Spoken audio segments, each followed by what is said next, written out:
नमो भगवते वासुदेवाय नमः। ओम नमो भगवते वासुदेवाय नमः। ओम नमो भगवते वासुदेवाय नमः। देवियों एवं सज्जनों, गोस्वामी तुलसीदास जी महाराज द्वारा रचित श्री रामचरित मानस के बाल कांड में स्थित कतिपय प्रसंग आपके समक्ष प्रस्तुत कर रहा हूं। मानस प्रणेता गोस्वामी तुलसीदास जी महाराज ने सनातन धर्म के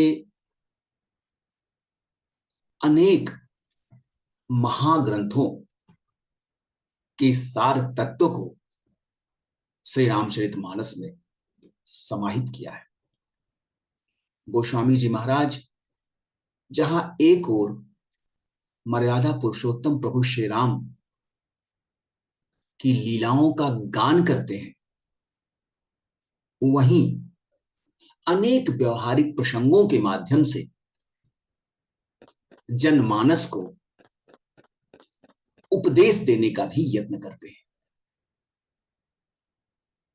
जथा सुवंजन अंजिदृग साधक सिद्ध सुजान, कौतुक देखत शैलबन भूतल भूरि निधान। जैसे सिद्धांजन को नेत्रों में लगाकर साधक, सिद्ध और ज्ञानी पर्वतों, वनों एवं पृथ्वी के अंदर समाहित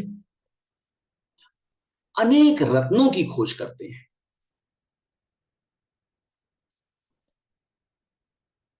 इस विशिष्ट प्रकार के सिद्ध अंजन के नेत्रों में लगाने मात्र से साधकों को, ऋषियों, मुनियों को, सिद्धजनों को और ज्ञानियों को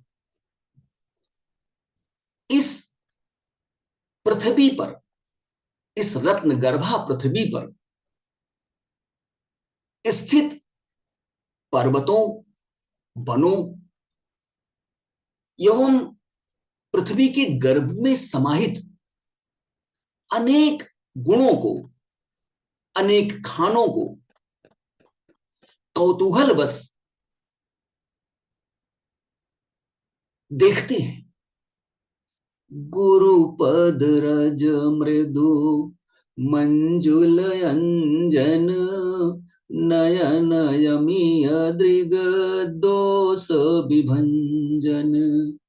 गुरुपद रज मृदु मंजुल अंजन, नयन यमीय दृग दोष विभंजन। गुरुपद रज, गुरु के चरणों की रज उस अंजन के समान है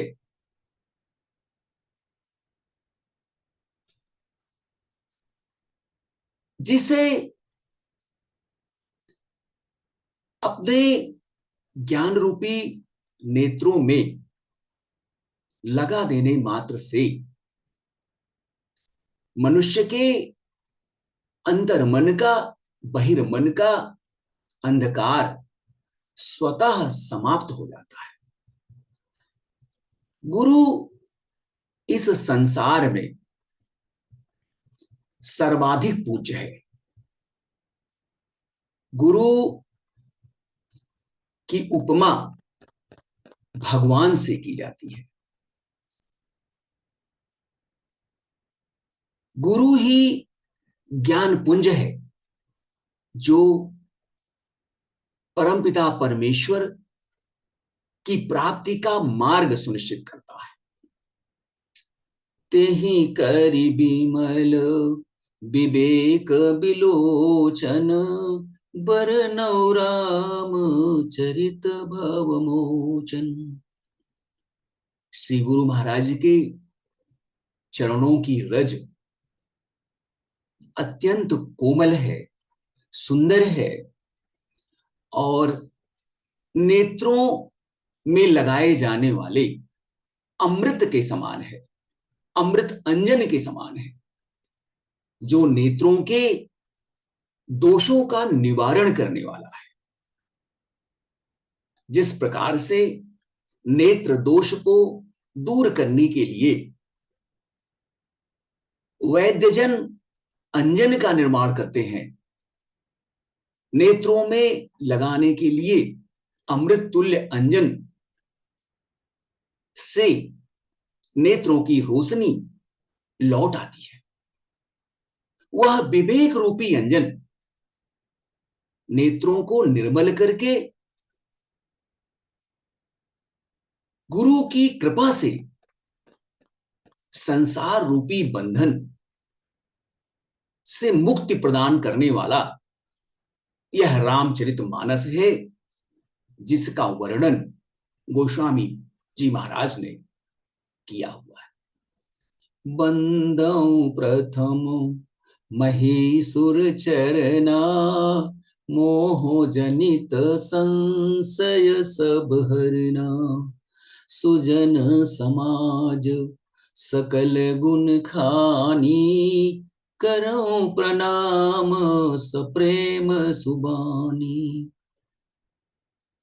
पृथ्वी में देवतुल्य ब्राह्मण का सम्मान करना, उनके चरणों की वंदना करना अति पुनीत कार्य है। वर्तमान परिवेश में जन्मना ब्राह्मणों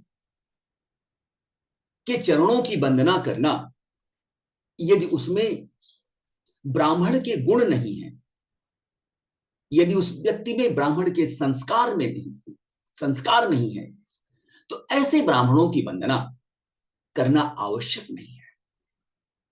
किंतु इस पृथ्वी के देवता माने जाने वाले ब्रह्म ज्ञानियों के चरणों की वंदना करता हूं, जो अज्ञान से उत्पन्न समस्त संदेहों का हरण करने वाले हैं, अज्ञान से उत्पन्न समस्त भ्रम का निवारण करने वाले हैं। फिर अनेक गुणों की खान संत समाज को प्रेम सहित सुंदर वाणी से प्रणाम करता हूं। साधु चरित शुभ चरित कपासु, निरस बिसद गुण में फल जासु, जो सही दुख पर छिद्र दुरावा, बंदनीय जही जग जस पावा।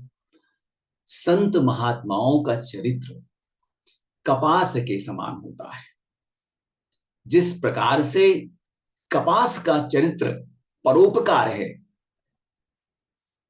उसी प्रकार से संतों का चरित्र भी अत्यंत शुभ होता है। जिस प्रकार से कपास का फल नीरस, विशद और गुणमय होता है, कपास की डोरी नीरस होती है, संत चरित्र में भी विषयासक्ति नहीं होने के कारण संतों का स्वभाव भी नीरस होता है। इससे वह भी नीरस है, किंतु कपास अत्यंत उज्जवल है। संतों का हृदय भी अज्ञान और पाप रूपी अंधकार से रहित होता है, इसलिए वह विशद है, ज्ञेय है, जानने योग्य है, गूढ़ है। और कपास के गुण तंतु परस्पर संगठित होते हैं, जिनकी सहायता से सूत का निर्माण होता है, जिससे प्राणी के तन ढके जाते हैं। इसी प्रकार से संत का चरित्र भी सद्गुणों का भंडार होता है। इसीलिए संत का स्वभाव गुणमय है, गुण युक्त है। जिस प्रकार कपास का धागा सुई के किए हुए छिद्र को अपना सर्वस्व अर्पित कर ढक देता है, अपने अस्तित्व का समन करके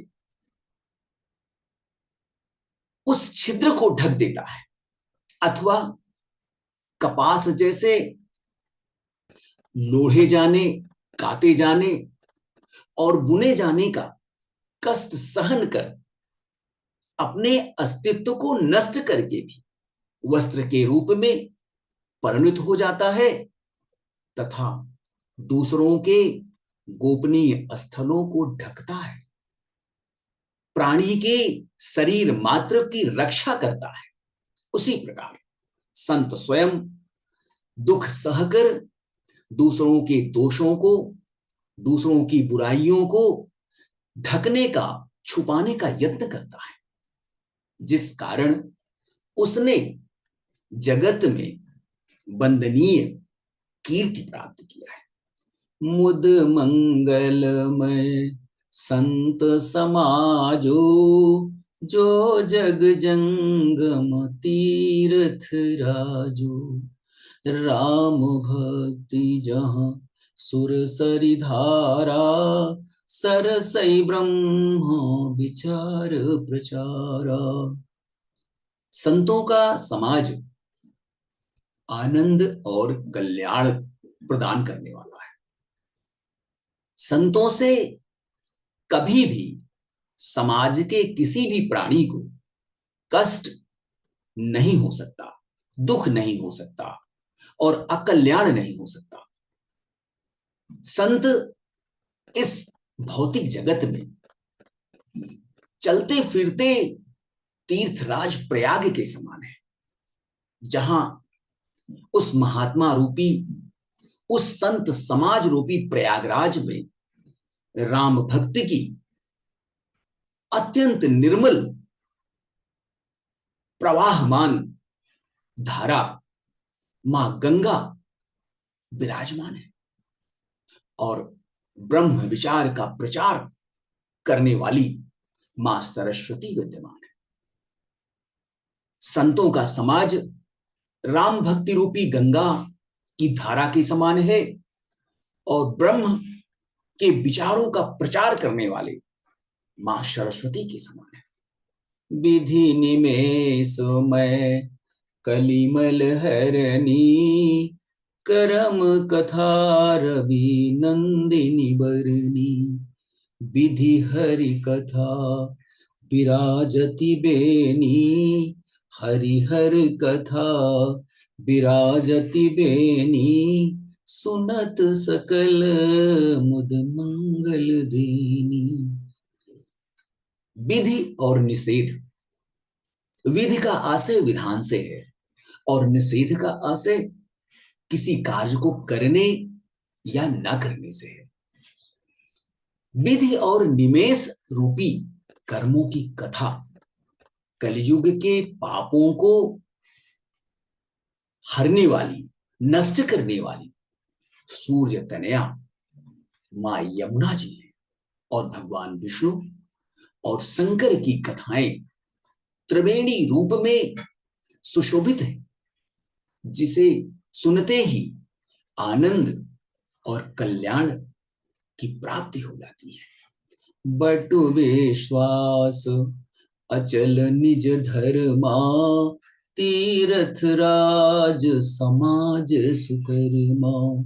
सब ही सुलभ सब दिन सब देसा, सेवत सादर समन कलेसा।